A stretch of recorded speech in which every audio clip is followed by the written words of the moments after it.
Measurement unit. Measurement का मतलब क्या होता है जी? मात्रक, माप या तौल होता है ना। यूनिट का मतलब क्या होता है? इकाई। यूनिट का मतलब क्या होता है? इकाई होता है। जैसे कोई भी मास है, ठीक है, कोई भी द्रव्यमान है तो उसको हम मापते हैं किस चीज में? किलो में मापते हैं, ग्राम में मापते हैं, टन में मापते हैं। मान लीजिए कोई लिक्विड है, ठीक है, तो लिक्विड को हम क्या करते हैं? लीटर में, ठीक है, मिलीलीटर में, गैलन में, ये सब में मापते हैं ना। तो कोई भी मेमोरी होता है, कोई भी मेमोरी है ना, कोई भी मेमोरी है, प्राइमरी मेमोरी हो, सेकेंडरी मेमोरी हो, ठीक है, उसका एक कैपेसिटी होता है ना, एक क्षमता होता है कि वह कितना डेटा स्टोर कर सकता है। ऐसा नहीं कि कोई भी मेमोरी में हम चाहे जितना डाटा स्टोर कर सकते हैं, उसका एक लिमिट होता है।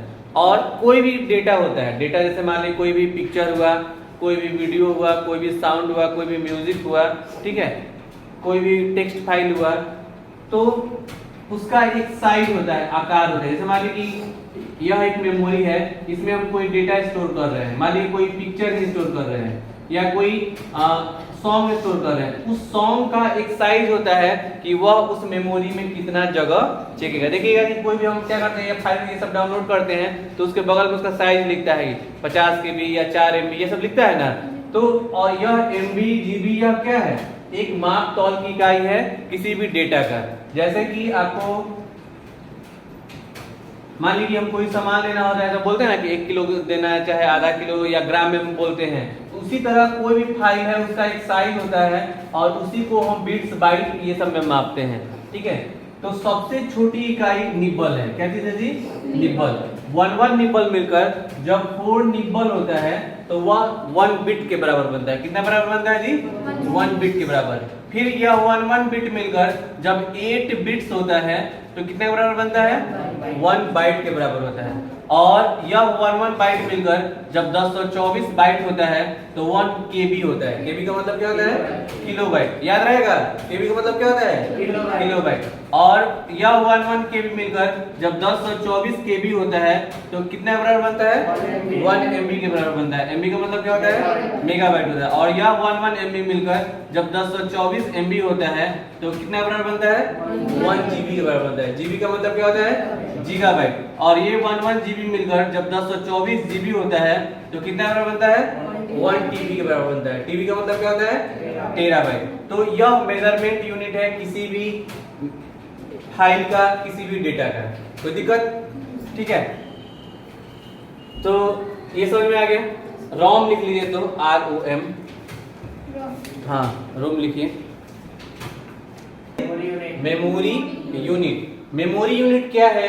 तो यह एक प्लेस है, यह एक जगह है where we store any type of data, जहां पे हम किसी भी तरह के डेटा को स्टोर करते हैं। यानी कि डेटा को स्टोर करने के लिए एक जगह चाहिए होता है और उसी जगह को हम क्या बोलते हैं? मेमोरी बोलते हैं, ठीक है। पिछले क्लास में आपको प्राइमरी मेमोरी के बारे में बताया गया था कि कंप्यूटर में 2 तरह के मेमोरी होते हैं, एक प्राइमरी मेमोरी होता है और दूसरा सेकेंडरी मेमोरी होता है। प्राइमरी मेमोरी जो कि टेम्पोररी टाइम के लिए स्टोर करता है और सेकेंडरी मेमोरी परमानेंट के लिए डेटा स्टोर करता है, ठीक है। प्राइमरी मेमोरी में 2 तरह का आता है मेमोरी, एक रैम और दूसरा रोम आता है, ठीक है। रैम के बारे में बताया गया था। रैम क्या है? तो इसको बोलते हैं रैंडम एक्सेस मेमोरी। रैम का मतलब क्या होता है जी? रैंडम एक्सेस मेमोरी बोलते हैं, ठीक है। और रैम एक ऐसा मेमोरी है जहां पे डेटा टेम्पोररी टाइम के लिए स्टोर होता है, ठीक है। रोम जो है, अभी जानना है रोम के बारे में। इसका फुल फॉर्म होता है रीड ओनली मेमोरी। रोम का फुल फॉर्म क्या होता है? Read only memory. नाम से ही इसके डिफिनेशन छिपा हुआ है, रीड ओनली मेमोरी। यानी कि वैसा मेमोरी जिसको केवल क्या किया जा सके? पढ़ा जा सके, उसको बोलते हैं रीड ओनली मेमोरी बोलते हैं, ठीक है।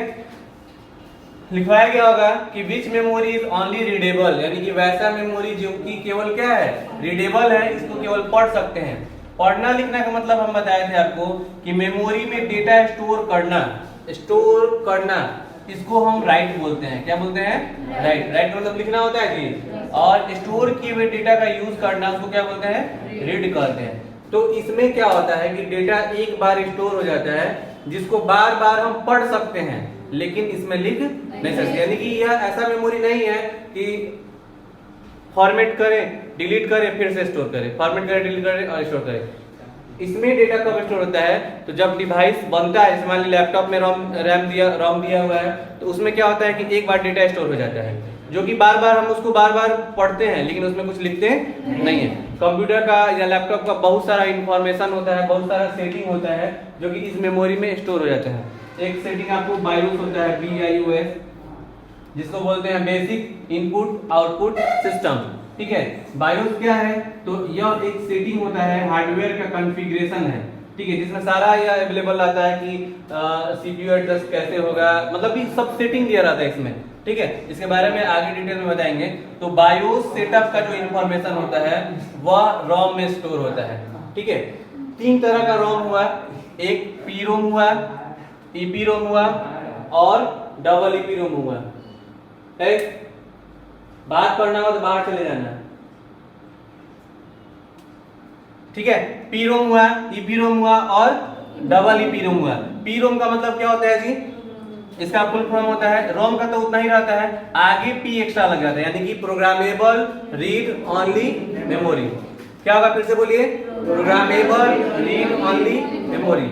प्रोग्रामेबल यानी कि इस मेमोरी में PROM ऐसा मेमोरी है कि इसमें एक बार प्रोग्राम कर दिया जाता है ना, तो उसको हम बार बार इरेज नहीं कर सकते। एक बार प्रोग्राम हो गया तो बस फिक्स हो गया। ठीक है, इस मेमोरी में एक बार डेटा स्टोर कर दिया गया तो उसको हम डिलीट नहीं कर सकते हैं। एक बार प्रोग्राम कर दिया जाता है फिर डिलीट नहीं होता है, उसको बार बार रीड कर सकते हैं। जैसे देखिए आप क्या करते हैं, मोबाइल में कुछ *#00 कैसे करके डालते हैं तो वो उस डिवाइस का बताता है कब मैन्युफैक्चर है या कब उसका IMEI नंबर ये सब देता है ना, तो वो सब रोम में ही स्टोर होता है। ठीक है, ऐसा नहीं कि उसको आप क्या करेंगे कि आप अपना IMEI नंबर डाल देंगे या कोई कॉन्फ़िगरेशन चेंज कर देंगे। ठीक है, ऐसा पॉसिबल नहीं है। तो ये PROM हुआ। एक होता है EPROM होता है, जिसको बोलते हैं erasable programmable read only memory. Erasable यानी कि वैसा मेमोरी इसको केवल क्या कह सके, इरेज किया जा सके, लेकिन यह बार बार इरेज नहीं होगा, एक बार इरेज होता है। और वो भी इसका प्रोसीजर इतना इजी नहीं है कि जैसे हम मेमोरी को क्या करते हैं, फॉर्मेट कर देते हैं इजी तरीके में, तो वैसा या नहीं। इसमें इस मेमोरी में अल्ट्रावायलेट किरण का मतलब वो रे दिया जाता है, तब जाके इरेज होता है।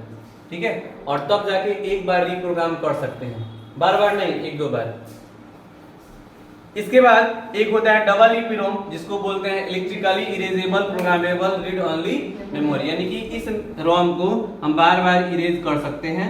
ठीक है, इसी तरीके में, तो यह डबल EPROM कहलाता है। तो रोम मेमोरी वैसा मेमोरी है जिसको हम बोलते हैं रीड ओनली मेमोरी, है ना, और इसमें डेटा परमानेंट के लिए स्टोर हो जाता है एक बार। इसमें वैसा स्पेस नहीं है कि आप गाना रख सकते हैं, कोई वीडियो रख सकते हैं, इस मेमोरी में वो सब रखने का जगह नहीं है। यह सिस्टम का कॉन्फ़िगरेशन सेटिंग इसमें रखाता है। ठीक है, जो कि बार बार उसको हम यूज कर सकते हैं, उसको रीड कर सकते हैं, लेकिन इसमें कुछ अपना राइट नहीं करते हैं। मैन्युफैक्चर टाइम में, मैन्युफैक्चर का मतलब समझते हैं ना, क्या होता है? हाँ, जिस टाइम डिवाइस बनता है उसी टाइम डेटा स्टोर हो जाता है। बस में रही ना, कोई दिक्कत यहाँ था? मेमोरी में primary memory is not enough to store data and information, यानी कि प्राइमरी मेमोरी ही काफी नहीं है। एनफ का मतलब क्या होता है जी? काफी। क्यों? किसी भी डेटा और इंफॉर्मेशन को स्टोर करने के लिए, क्योंकि प्राइमरी मेमोरी के बारे में, 2 मेमोरी के बारे में जान चुके हैं हम।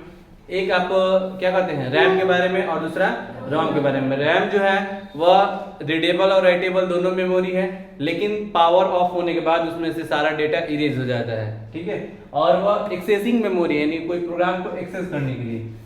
और रोम के बारे में भी जान गए हैं कि वह रीड ओनली मेमोरी है, उसमें डेटा स्टोर होता है परमानेंट के लिए, लेकिन उसमें इंफॉर्मेशन स्टोर होता है, जो कि एक बार स्टोर हो जाता है, जिसको बार बार हम रीड कर सकते हैं, कुछ राइट नहीं कर सकते। इसलिए हम यूज करते हैं कौन सा मेमोरी? सेकेंडरी मेमोरी यूज करते हैं। ठीक है, किसी भी डेटा को परमानेंट स्टोर करने के लिए।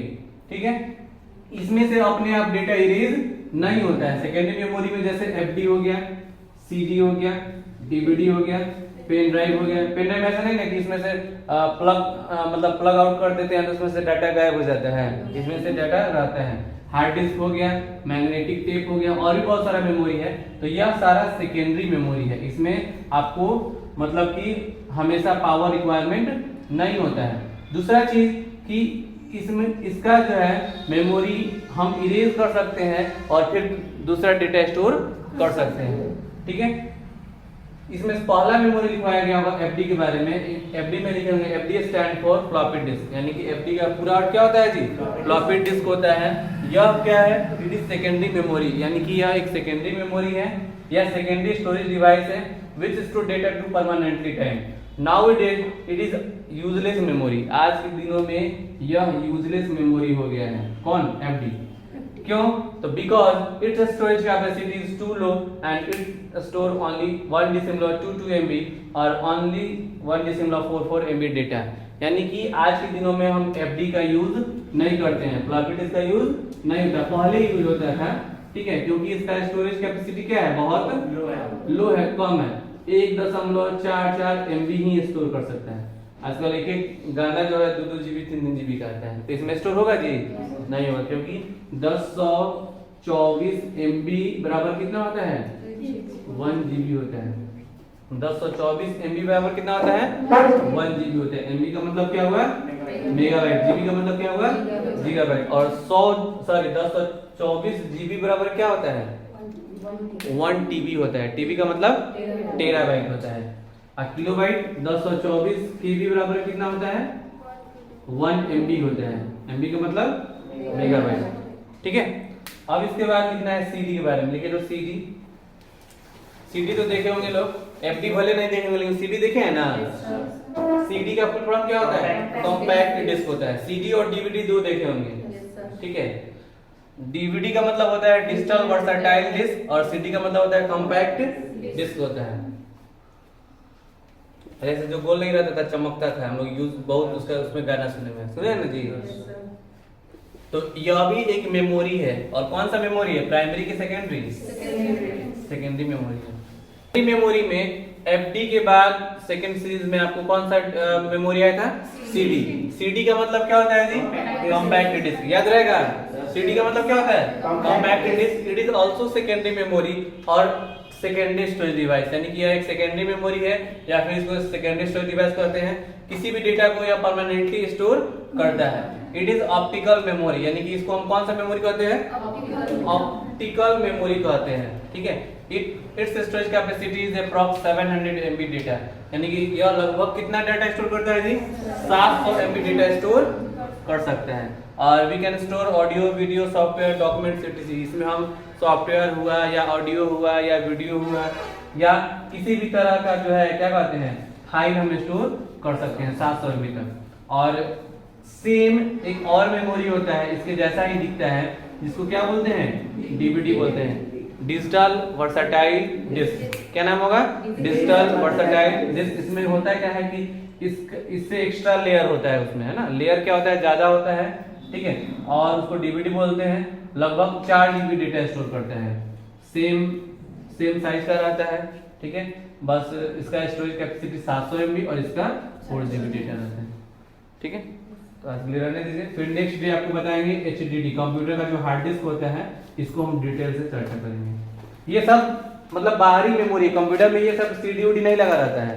कंप्यूटर का अपना सेकेंडरी मेमोरी क्या होता है, HDD होता है, इसको बोलते हैं हार्ड डिस्क ड्राइव बोलते हैं, ठीक है, या SD कार्ड होता है।